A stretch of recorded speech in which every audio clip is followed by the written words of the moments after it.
You cannot, because I'm bringing you into a realm. And as that man begins to live holy and righteous, you discover that his age begins to be prolonged. This is why our fathers who knew the ways of holiness, you see that they live long, because they were interacting with a dimension of his hair.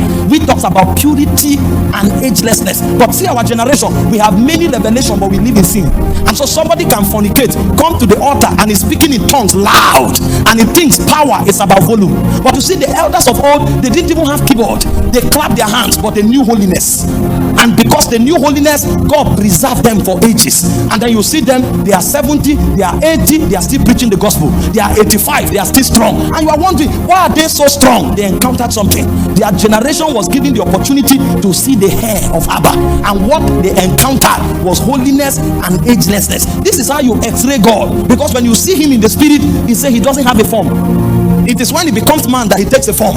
The Spirit of God does not have a form. That's why he told them, don't make any graven image in my name. I don't have a form. So when I speak of my hair, I'm not talking about a shape. I'm talking about a dimension. A dimension of agelessness and a dimension of purity. And I'm not here to deal with holiness. So I will proceed. You will look at the scriptures and you will find another dimension of God's anatomy is the eyes of God. Revelation chapter 1 verse 14, the Bible speaks of the eyes. Anybody who sees the eyes of God will begin to live under the terror of the Almighty, because the eyes of God speak of his judgment. He repeated the head here again. His head and hair were white like wool, as white as snow, and his eyes like the flame of fire.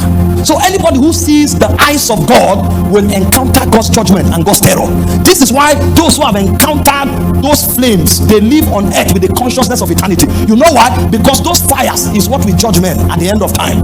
In Hebrews chapter 11 verse 28, he said, having received a kingdom that cannot be moved, he said, let us serve God. Let us serve God. Hebrews 12:28, help me quickly. Having received a kingdom that cannot be moved, he said, let us serve God. Let us have grace by which we may serve him acceptably with reverence and godly fear. Why? Our God is a consuming fire.